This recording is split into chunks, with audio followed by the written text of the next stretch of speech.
Hey, how's it going, guys? Thank you for joining me on this week's episode of The Real Deal. This week, we're talking about swimming pools, and it is very relevant right now because it's just heating up in Arizona. Yesterday, we went to Mesa, and then we saw our car register 100 degrees for the first time. I don't know if it's been 100 degrees outside, but I know damn well in our car it was hot when we got in there. So that's one of the biggest things when clients are looking for houses here in Arizona. It seems to be kind of like the notion that if you purchase a house in Arizona, for the most part, you kind of want to get a pool. And I'm speaking from a place that's biased. I'm gonna try to be unbiased because I own a pool and I love my pool. So I'm gonna give you guys some of the benefits, and then some of the precautions to take when you have a pool, and some of the downsides, and then also what it takes to get a pool built, because I'm pretty familiar with that too. I've had a couple clients recently build pools in their houses, or at least bring that up and see what that process would look like and how that would affect home values and resale values and all that good stuff. So first, let's talk about the benefits. I love my pool. It's a great feature to have. It looks beautiful in my yard. Anytime I show a house that has a pool, it's always a big attention grabber. It's the first thing that kids gravitate toward when they see the house with a pool. It's the first thing that guests usually gravitate toward when they see the house too. So it definitely has its visual, aesthetics that go with it. But then obviously there's the fun aspect of it. So for the last couple months, my kids and I, when it was cooler, every day we were jumping on the trampoline. I was doing that for a combination of two reasons. One, obviously to spend time with my kids and find something that we can do together. Number two was I was competing with a bunch of people on my Apple activity tracker, and that was giving me some extra calories. So it was like a win-win for me. So now that it's warmer though, the last 2 weeks, every day I come home, my kids are like, when are you gonna go in the pool with me? Let's go in the swimming pool. Let's go swimming.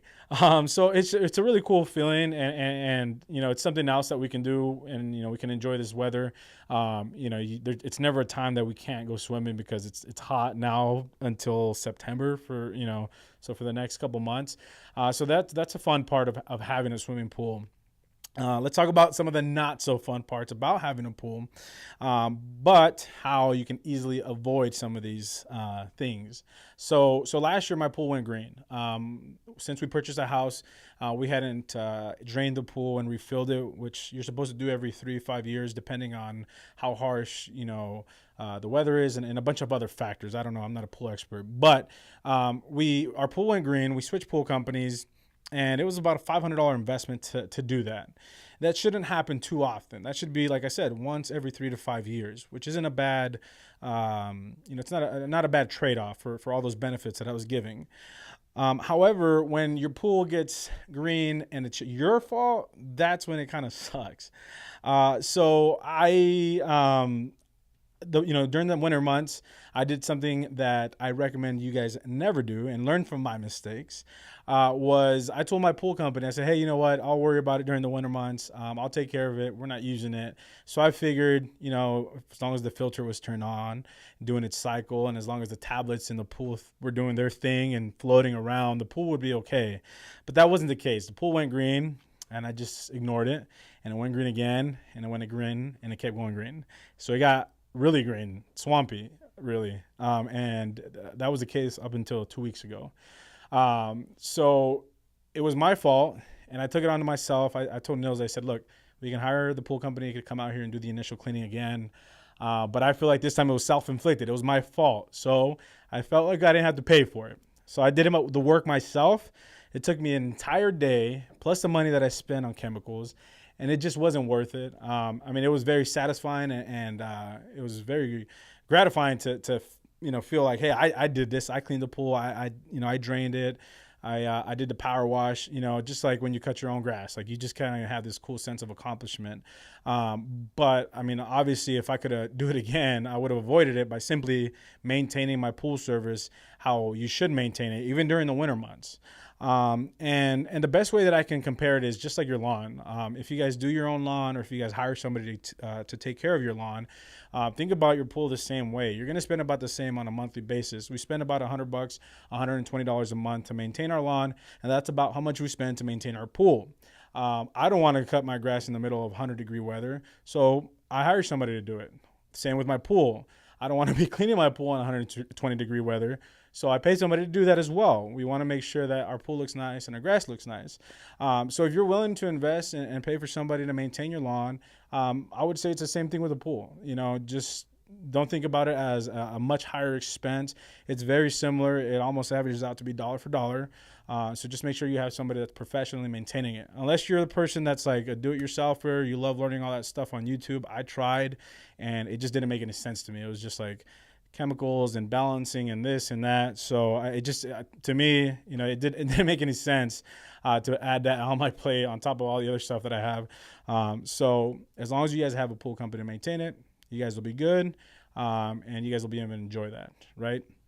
Let's talk about values, purchasing a house with a pool and a pool that you can do that down the road, right? So most of the time when you're shopping for a home, if a house already has a pool built in, you're gonna notice that the price is gonna be about 15 grand higher than the house that doesn't have a pool, right? I would say that's a pretty good rule of thumb, 10 to 15 grand.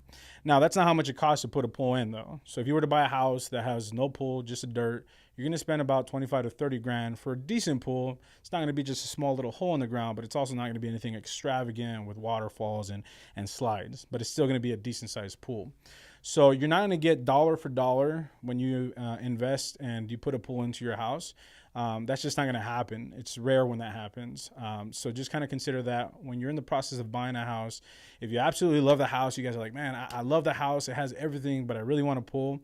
It wouldn't be a bad idea to add one. You can always finance one. Usually there's companies out there that will allow that. Of course, if you have the funds available, then just have it built. But just understand that you want to live in that house for at least 5 years to make it worth it, because you're not going to get your money back dollar for dollar, but at least you'll get half of that money back, and you were able to enjoy that pool for whatever time, 5 years, 4 years, whatever time that is. But I would never recommend to somebody putting a pool in their house if they know for a fact they're going to be there less than 5 years. It's just not going to be a good return on investment. Unless you want to throw away some money and you don't mind getting that enjoyment for however long you're there, go for it. But for the long term, it is absolutely a great idea to do it. Long term, if you feel like you're going to be in that house for a couple years, I think it's a great idea to have a pool installed. Just make sure that you have it maintained. Make sure that you don't let it get green like I did. And then, hire a pool company or just watch a bunch of YouTube videos and learn how to do it yourself. But I would definitely say that it's not a bad idea. It's a great way to enjoy the weather here in Arizona.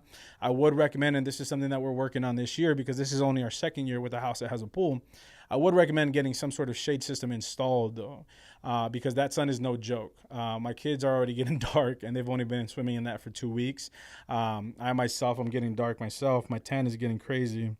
So I would definitely recommend, they have shade systems that you can go out there and where they put like these triangle, they're called sail shades over the pool area. So that way even though it's going to be hot, but at least you don't have the sun beaming on you and you're not, frying up out there. So you can still enjoy the pool even though it's 115 degrees, as long as you have some shade out there to go with it. So that's something that we're investing in this year, and I would recommend if you guys purchase a house or if you guys are planning on building a house with a pool, having a pool built in a house, invest in that because even sunscreen won't protect you from getting a little bit of burned. Anyway, so that's my personal experience and, of course, professional experience dealing with pools and why I think they're a great idea and I recommend them and, of course, some of the drawbacks of having them. But if you guys have any questions, if you guys are currently in a home that you guys want to, look into selling because you want to buy a house that has a pool, let me know. I'll definitely help you out. Or if you guys currently have a house that you guys are interested in putting a pool in, let me know. I can send you guys to a couple different companies that I've used in the past. All right. Well, thanks for joining me on this week's episode of The Real Deal. And this was The Real Deal on Pools. You guys have a great day. Take care.